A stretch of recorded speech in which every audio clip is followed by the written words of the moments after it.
So Fincher at this point, he's a talented filmmaker who's in demand, period. He made Alien 3, whatever.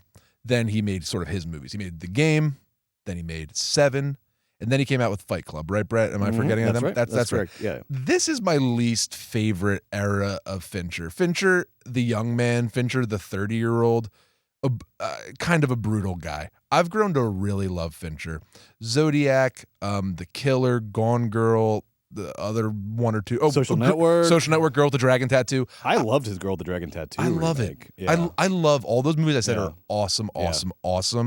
But I am not a fan of these early Fincher movies because it seems like Fincher in the 90s was really caught up in this, theme of societal emasculation that other filmmakers that we've worked on or watched on this podcast, like Claire Denis and Beau Travail, are also, this is like a current sort of Gen X becoming 30 and sort of trying to give themselves sort of like a definition because they feel so unmoored from their ability to participate in war, essentially. And then in Fincher's worldview, in this movie, instead of war, we have consumerism. This is sort of our new obsession, our new war, what men and specifically and women also dedicate themselves to in our culture. And it's the first generation born out of television, born out of advertising. IKEA and Starbucks. Exactly. They're taking over our brains. And this anti-corporatist sort of mindset is used to great effect later in Fincher's filmography, and it's one of his motifs, and it's like a good one, and he always plays with it, and it is funny. But ultimately, the themes in 90s Fincher, specifically Fight Club, this what about us? What's going on? We're slaves because we're 30, we're white, and we have a pretty good job and a house, and we're slaves now. This whole attitude is just like ultimately lame and like impossible to get on board with. I never feel bad for a 30-year-old white guy. If you have 2 legs and 2 arms and you're walking around, I have no reason in the world to feel bad for you. So everyone fancying themselves in Fight Club as this sort of like underloved genius who's just like forced by society to be a pencil pushing middleman. I just gonna snap. This theme is it really can go south quick. Fight Club really is 1999's Joker, and it just really doesn't work for me as like a movie thing. Now, there is plenty of competent things about this movie because there are a lot of great people working on this film.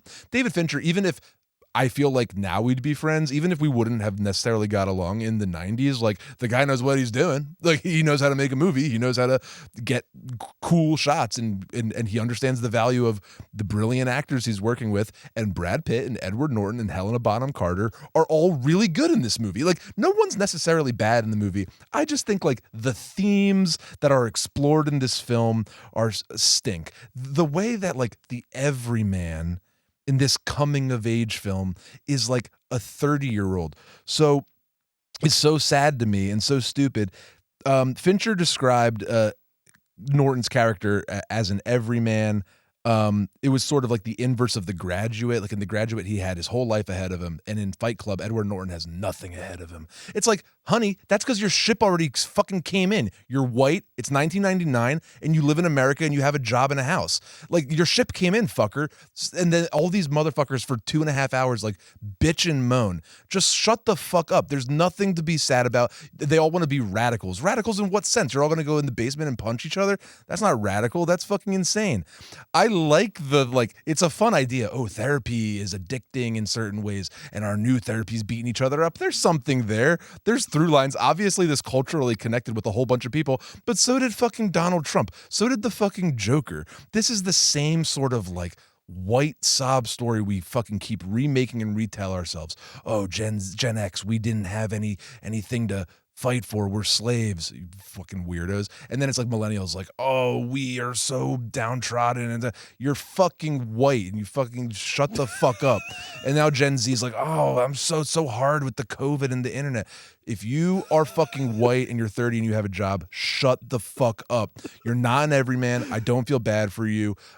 You're not pitiful. You're not going to start a revolution. And of course, this is what they think a revolution is going to be. A bunch of fucking guys in the basement beating each other up and slapping each other on the back. It's interesting, Joe, that another 1999 movie, The Matrix, gave us the concept of the red pill. Because to me, this Fight Club is the ultimate like red pill movie. It's the point where, like you're saying, it's the point in the political spectrum where the far left takes one more step and then becomes the far right. It's the ultimate like, you know, proto Proud Boys Jan 6 kind of movie. And the problem with the movie to me at its heart is that it thinks it really thinks it's so dangerous and so badass, but it doesn't realize the way in which it's actually dangerous. It thinks it's dangerous because it's sticking a middle finger up to the corporations, but it's actually dangerous because it's the origin story of, again, 4chan and the Proud Boys and January 6th, et cetera, et cetera. It's the ultimate dorm room edgelord movie, and it's just a really kind of it's simultaneously a silly watch now. It all feels sort of silly because of how badass Edward Norton and Brad Pitt and Fincher think they're being.